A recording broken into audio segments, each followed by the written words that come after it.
नमो नमः। मैं डॉक्टर के L Meena, associate professor Sanskrit, राजकीय महाविद्यालय करौली। संस्कृत ऑनलाइन कक्षा में आज हम संस्कृत में वाच्य एवं वाच्य परिवर्तन के विषय में अध्ययन करेंगे। वाच्य का अर्थ होता है कथन या कहने की शैली या फिर किसी वाक्य को कहने का तरीका। हम किसी वाक्य को बोलते हैं तो बोलने का जो तरीका होता है, अलग अलग तरीके से बोलते हैं, वह वाच्य कहलाता है।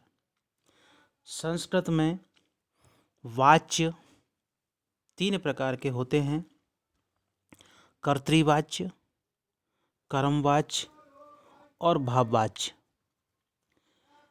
जब कर्ता की प्रधानता हो तो कर्तृवाच्य होता है, जब कर्म की प्रधानता हो वहाँ कर्मवाच्य होता है, और भाववाच्य या क्रिया की प्रधानता हो वहाँ पर भाववाच्य होता है।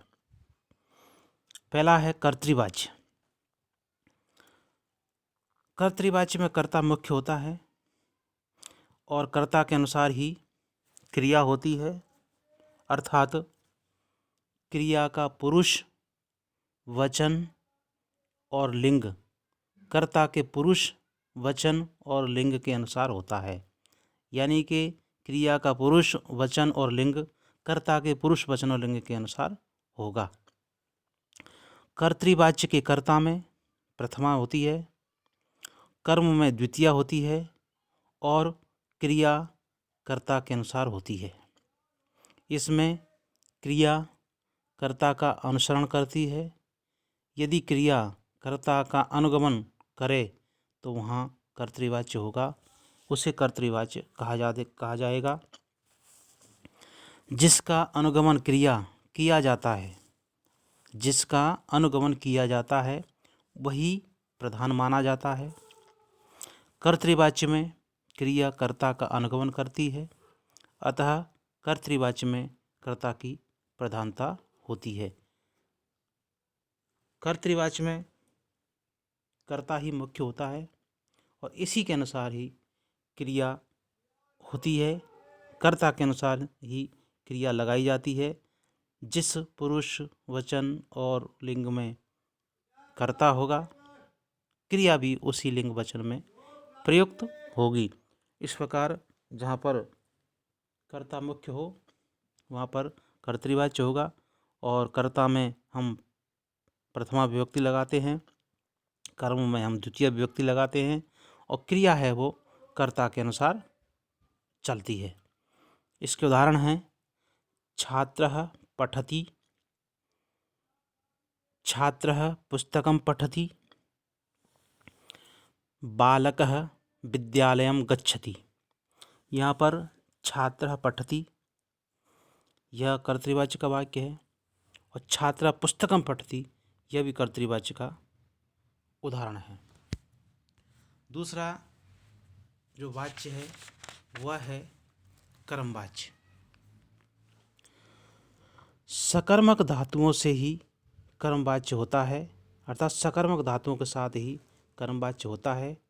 इसमें कर्म की प्रधानता होती है, कर्म के अनुसार ही क्रिया के लिंग, वचन और विभक्ति होती है।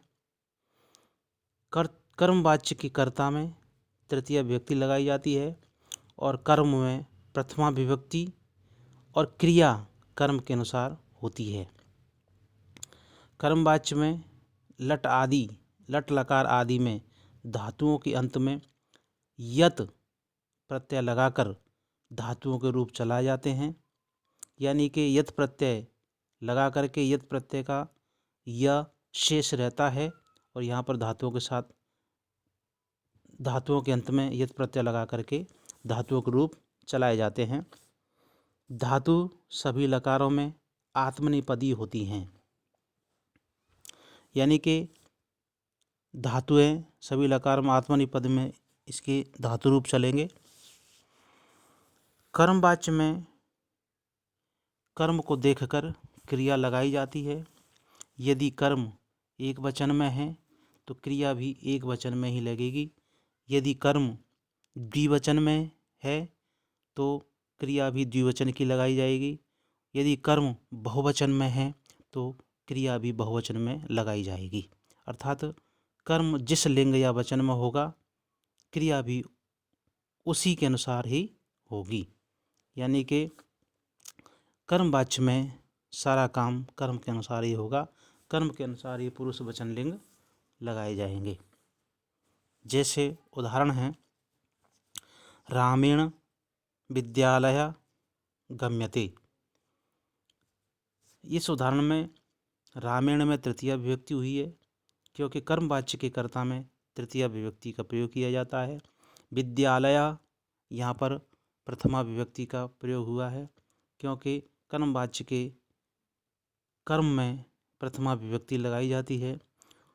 और गम्यते, यह गम्यते गम धातु से मिलकर के बना है गम्यते, और यहाँ पर यत प्रत्यय का प्रयोग हुआ है गम्यते में, और यत प्रत्यय का प्रयोग करके यह धातु का जो लकार है वो लकार के जो रूप है धातु लकार है वो आत्मनेपदी के गम्यते आत्मनेपदी का रूप है।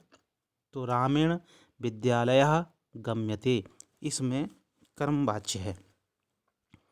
बालकेन पुस्तकम पठ्यते, यहाँ पर बालकेन में तृतीया विभक्ति है, पुस्तकम में प्रथमा विभक्ति है, और पठ्यते जो है क्रिया है वह आत्मनेपदी की क्रिया है। तो बालकेन पुस्तकम पठ्यते यह कर्मवाच्य का वाक्य है। यहाँ पर पुस्तकम प्रथमा का एक वचन है क्योंकि प्रथमा का एक वचन और द्वितीया का एक वचन दोनों के रूप एक जैसे चलते हैं, तो यहाँ द्वितीया का एक वचन रूप नहीं मानना है, यहाँ पर प्रथमा का एक वचन है पुस्तकम। तो बालकेन पुस्तकम पठ्यते यहाँ पर कर्मवाच्य है। रामेण ग्रंथ लिख्यते, यहाँ पर रामेण ग्रंथ लिख्यते में कर्मवाच्य का प्रयोग हुआ है। मया त्वया युष्माभिः अस्माभिः तेन तै व गृहं गम्यते, यहाँ पर कर्मवाच्य है क्योंकि मया त्वया युष्माभिः अस्माभिः तेन और तै यह तृतीय विभक्ति के रूप हैं। इनमें से एक लगा करके गृहं गम्यते यह रूप बन जाएगा। जैसे मया गृहं गम्यते, त्वया गृहं गम्यते, युष्माभिः गृहं गम्यते, अस्माभिः गृहं गम्यते, तेन गृहं गम्यते और तै गृहं गम्यते। इस प्रकार वाक्य भी बना सकते हैं। अब आता है वाच्य परिवर्तन। कर्तृवाच्य से कर्मवाच्य कैसे बनाया जाता है उसके बारे में जानेंगे। जैसे उदाहरण है, कर्तृवाच्य का उदाहरण है रामः पुस्तकम पठति। इस कर्तृवाच्य के वाक्य को कर्मवाच्य में परिवर्तन करना है तो कर्मवाच्य में बनेगा रामेण पुस्तकम पठ्यते, क्योंकि कर्तृवाच्य के कर्ता में प्रथमा विभक्ति होती है, कर्म में द्वितीय विभक्ति होती है और क्रिया कर्ता के अनुसार लगाई जाती है। तो यहाँ पर पठति क्रिया राम के अनुसार लगाई गई है, रामः पठति। तो राम कर्ता है और कर्ता प्रथम पुरुष एक वचन है तो क्रिया भी प्रथम पुरुष एक वचन की लगाई है। तो रामः पठति, रामः पुस्तकम पठति। राम में प्रथमा विभक्ति, पुस्तकम में द्वितीय विभक्ति और पठति क्रिया है वो राम के अनुसार लगाई गई है।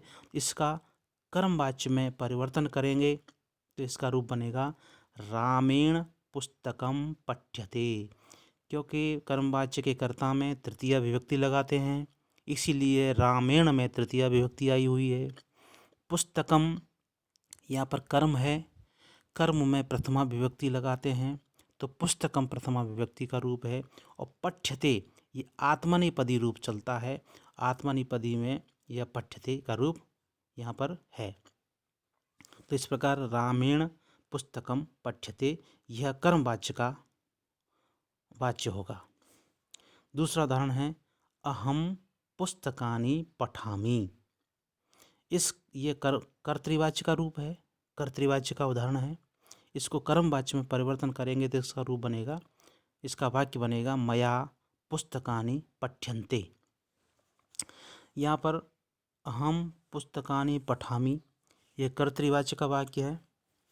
अहम कर्ता है, उस अहम के अनुसार ही हमने पठामि का प्रयोग किया गया है।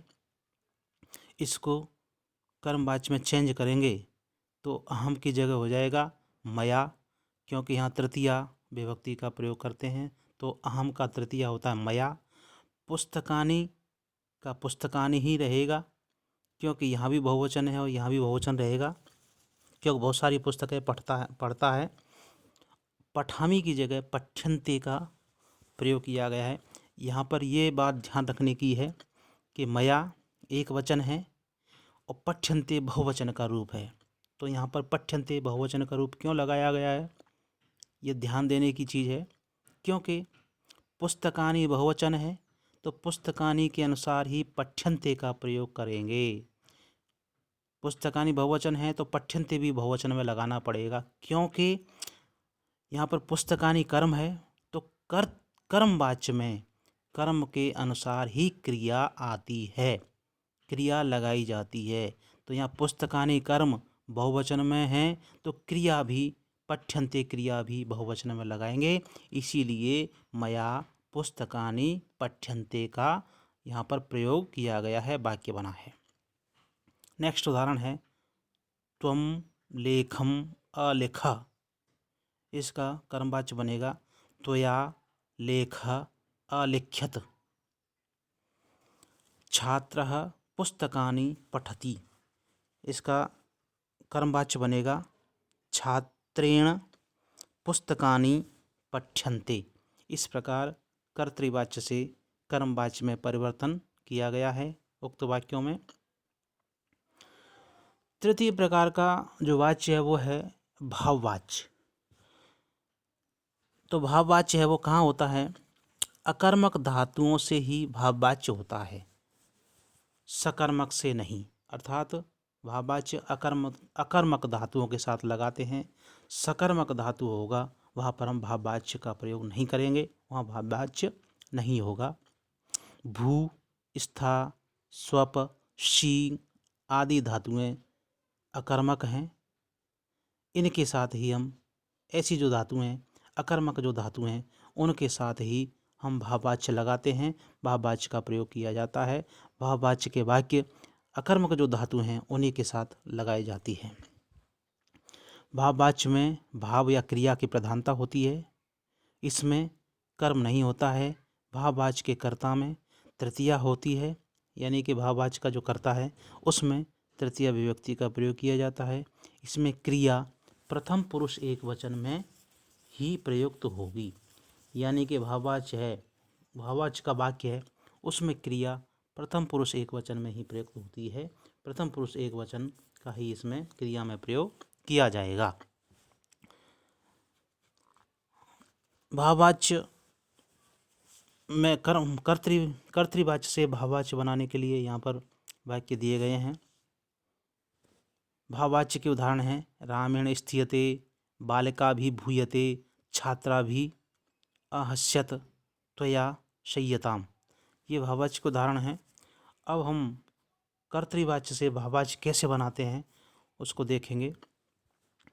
रामः तिष्ठति, ये कर्तृवाच्य का वाक्य है, क्योंकि कर्तृवाच्य में कोई ज़रूरी नहीं है कि कर्म हो भी सकता है, कर्म नहीं भी हो सकता है। इसलिए कर्तृवाच्य के जो उदाहरण बताए गए उसमें जैसे छात्रः पठति, इसमें कर्म नहीं है। छात्रः पुस्तकं पठति, इसमें कर्म है, पुस्तकम इसमें कर्म दिया गया है। तो कर्तृवाच्य में दोनों तरह के उदाहरण हो सकते हैं, कर्म हो सकता है, कर्म नहीं भी हो सकता है। तो यहाँ पर रामः तिष्ठति यह उदाहरण दिया गया है, इसमें कर्म नहीं है, क्योंकि इस अकर्मक का ही भाववाच्य बनेगा। तो रामः तिष्ठति इस वाक्य का भाववाच्य बनाएंगे तो रामेण स्थीयते बनेगा। रामः तिष्ठति इस कर्तृवाच्य के वाक्य का हम भाववाच्य बनाएंगे तो रामेण स्थीयते बनाएंगे, क्योंकि भाववाच्य के कर्ता में तृतीया विभक्ति होती है, कर्म इसमें होता नहीं है और इसकी धातुएं भी आत्मनेपदी के रूप में चलती हैं। तो स्थीयते यहाँ पर क्रियापद है। बालिका, बालिकाः सन्ति, तो यहाँ पर भावाच्य बनेगा बालिका भी भूयते, क्योंकि बालिका बहुवचन है तो बालिका भी बहुवचन का रूप बनाना पड़ेगा। इसको बालिका भी यहाँ पर बहुवचन का रूप है तो बालिका भी भूयते, संति का भूयते हो गया। बालिका भी बहुवचन है और भूयते क्रिया है वो एक वचन की क्रिया है। तो यहाँ बालिका भी बहुवचन है तो भूयते बहुवचन क्यों नहीं लगाया? इसका रीज़न यह है कि भाववाच्य जब होता है तो वहाँ कर्ता के अनुसार क्रिया नहीं लगाई जाती है।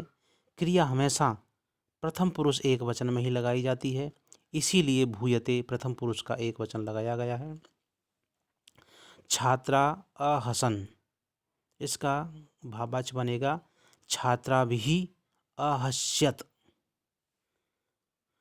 नेक्स्ट उदाहरण है कर्तृवाच्य का उदाहरण है त्वम शेष्व, इसका भाववाच्य बनेगा त्वया शय्यताम। इस प्रकार हमने कर्तृवाच्य से भाववाच्य बनाया। इससे ज्ञात होता है कि संस्कृत में वाच्य 3 प्रकार के होते हैं, कर्तृवाच्य, कर्मवाच्य और भाववाच्य। कर्तृवाच्य में कर्ता की प्रधानता होती है और कर्ता के अनुसार ही क्रिया लगाई जाती है। कर्मवाच्य में कर्म की प्रधानता होती है और कर्म के अनुसार ही क्रिया का प्रयोग किया जाता है।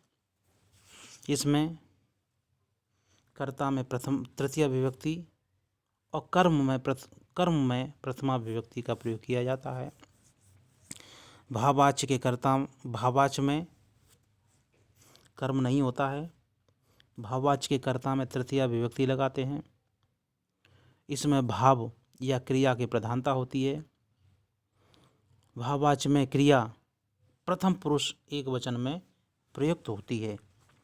इससे स्पष्ट है कि संस्कृत में वाच्य 3 हुए और तीनों में किस किस की प्रधानता रहेगी, किसके अनुसार क्रिया का प्रयोग किया जाएगा, यह आपको बताया।